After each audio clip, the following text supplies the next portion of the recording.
centro histórico de esta bellísima ciudad de Puebla. Y bien, estamos en la última emisión de este programa. Realmente se nos fue como un suspiro este año y bueno, no podíamos pasar esta fecha, pues se puede decir inolvidable, porque ya va a ser el último programa de este año, y sobre todo con una gran invitada que tenemos a continuación. La voy a presentar, sin antes mandarles saludos a todos los cibernautas que se conectan con nosotros cada jueves de 7 a 8 de la noche. Bien, el tema de hoy va a ser técnicas de anestesia en odontoestomatología. Y bien, toda esta semana que hemos estado publicando el tema y la invitada que va a estar aquí con nosotros, pues ha tenido mucho interés, se han estado conectando, han compartido este tema, y eso me da mucho gusto, ya que realmente las técnicas de anestesia no es algo tan sencillo como todo mundo cree, o como los estudiantes creen, o como la gente y nuestros pacientes lo creen. Entonces, para eso está hoy de invitada la doctora Irene Espinosa de Santillana. Doctora, bienvenida al programa. Muchas gracias, muy amable, doctor. Buenas noches. Buenas noches, doctora. Y bien, como estaba yo comentando, es un tema muy apasionante, y yo creo que es un tema que a veces a muchos de nuestros colegas y hasta uno mismo a veces llegamos a tener alguna eventualidad con algún paciente, ¿no? Y antes de empezar y que nos vayamos de lleno a lo que son técnicas de anestesia, sí quisiera que te voy a hablar de tu... Claro, doctor, no sé. Quisiera que les comentaras, sobre todo ahorita porque nos están escuchando muchos universitarios y gente odontoestomatóloga que es joven, que debemos de tener conocimiento en primer lugar de la anatomía humana, porque eso es lo básico, yo creo. Exacto, yo creo que realmente cuando me hiciste favor de hablar y de invitar y me comentaste del tema que se tenía pensado, claro que es relevante. Yo siempre les digo a mis alumnos que las técnicas de anestesia es el 50% del éxito del tratamiento, y creo que es donde concluimos todos los especialistas, independientemente de la especialidad, o en la odontología general las técnicas de anestesia pues son relevantes en todo momento, y efectivamente hay que conocer bastante de anatomía, hay que manejar la anatomía, no olvidarla y estarla recordando constantemente. Yo creo que cuando ponemos cada infiltración es importante recordar cuáles son estas estructuras anatómicas que busco y cuáles son las estructuras clínicas, porque yo les siempre comento cuando estoy en clase, ¿no? Pero si voy a poner una técnica mentoniana, la estructura anatómica que yo busco es el agujero mentoniano, pero clínicamente eso yo no lo puedo ver. Entonces, clínicamente, ¿qué es lo que yo voy a buscar para poder infiltrar de forma correcta? Definitivamente, no olvidar también todo lo que subyace por debajo de cada técnica, ¿no? Desde la toma o registro de los signos vitales, una excelente historia clínica antes de llevar a cabo cualquier procedimiento de bloqueo. Sí, has comentado algo importante de la historia clínica, porque sin la historia clínica son de los elementos importantes que siempre debemos tomar en cuenta. Si no realizamos una buena historia clínica, bueno, pues no vamos a tener los datos importantes del paciente. Y sobre todo lo que comentas de la situación o de la ubicación anatómica de cada uno de los pacientes, que es completamente diferente, ¿no? De uno al otro. Claro. Completamente diferente. Y con el ejemplo ahorita que pusiste del agujero mentoniano, y que los textos nos dicen como de referencia que a veces están en lo que es en la raíz o en el ápice de la segunda premolar, y que empieza a variar. Exacto. y que todos empezamos a tener cuando iniciamos esta hermosa carrera la problemática de dónde localizamos, ¿no? Exacto. Pero yo creo que aquí lo importante es saber empezar a palpar. Exacto. Y sobre todo, yo creo que también, obviamente, la experiencia, conforme uno empieza a hacerlo, digo, yo disfruto realmente mucho cuando el alumno bloquea por primera vez ese nervio, pero también al mismo tiempo es que ellos reconozcan la responsabilidad que llevamos cada vez que bloqueamos a un paciente, ¿no? Ahorita que comentabas acerca de la historia clínica, es importantísimo registrar los signos vitales antes de bloquear a un paciente para poder partir. Yo les digo, por ejemplo, me puede dar una hipertermia maligna, pero ¿cómo sé que el paciente me está aumentando la temperatura si no tengo un registro basal, si no tomé la temperatura inicialmente? ¿Cómo sé que tiene taquicardia y que no la tenía desde el momento que llegó? Porque bueno, también sabemos que el simple hecho de llegar al consultorio dental ya implica cierto grado de estrés, de nerviosismo, de ansiedad, y eso obviamente pues también hay que considerarlo.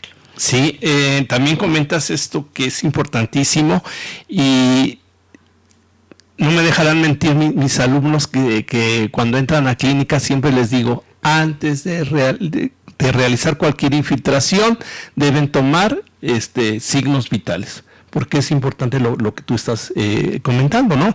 No sabemos si el paciente viene con temperatura, si viene con una taquicardia o tiene una bradicardia, ¿no? Exacto. Entonces, con muchos elementos importantes que nos pueden dar a que a lo mejor el paciente en ese momento no sea prioridad dental y se vaya a otra cita o lo vayamos a referir con otro médico. Claro, obviamente, y por supuesto que también, no nada más esta parte física, también subyace la parte psicosocial del paciente, ¿no? Porque el umbral doloroso es muy diferente de un paciente a otro, la condición, las experiencias previas, digo, yo creo que es a la pregunta obligada, ¿cuáles han sido sus experiencias en las consultas odontológicas previas y sobre todo cuando ha sido expuesto a la anestesia?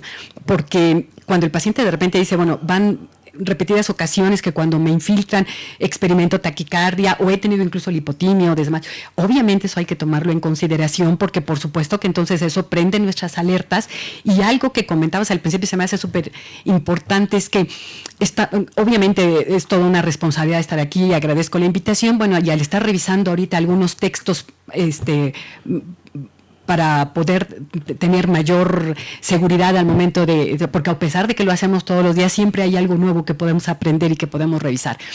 Y claro que es sumamente importante siempre estar constantemente revisando y checando los diferentes textos al respecto, porque de repente las cosas van cambiando, ¿no? Y muchas veces lo que aprendimos nosotros hace 30 años que egresamos, pues por supuesto que esto ha tenido muchas modificaciones a través de los años, ¿no? Revisar al paciente constantemente, estar consciente de que la parte psicológica del paciente influye porque le genera el estrés y eso le va a generar una vasoconstricción y eso puede predisponer al paciente a un evento adverso durante el tratamiento o el manejo claro. anestésico. Y como comentas, no es lo mismo hace 30 años que egresamos, a lo mejor fuimos compañeros y nunca nos conocimos, pero ha cambiado, como ha cambiado la investigación, la tecnología, yo creo que también ha cambiado el manejo que le debemos de dar a cada uno de los pacientes. Hoy es completamente diferente y lo que comentas, el problema psicosocial que a veces vienen arrastrando por las malas experiencias que han tenido estos pacientes, bueno, pues a nuestro consultorio llegan con más estrés, ¿no? Y que hay de ahí que si nosotros no llegamos a checar sus signos vitales, bueno, pues puede sufrir alguna eventualidad que podemos, no sé, esa consulta se puede ir a otra segunda o que a lo mejor el paciente nos rechace y no vuelva nuevamente, ¿no? Exacto. Y yo siempre le digo al alumno, a veces nos centramos mucho en querer trabajar rápido, pero yo creo que cuando nosotros colocamos un bloqueo, cuando hacemos un buen bloqueo anestésico, el paciente va a estar feliz y no le importa si nos tardamos 10 o 15 minutos más, siempre y cuando el paciente no experimente dolor durante la consulta. Yo creo que cuando cubrimos todos esos aspectos, cuando colocamos nuestro tópico de forma correcta, cuando infiltramos suavemente, cuando vamos infiltrando lentamente, cuando tenemos la consideración de la temperatura, del cartucho, etcétera, podemos minimizar, porque jamás evitar, pero podemos minimizar la sensación desagradable que experimenta el paciente a través de un bloqueo. Y también sabemos que cada paciente es distinto.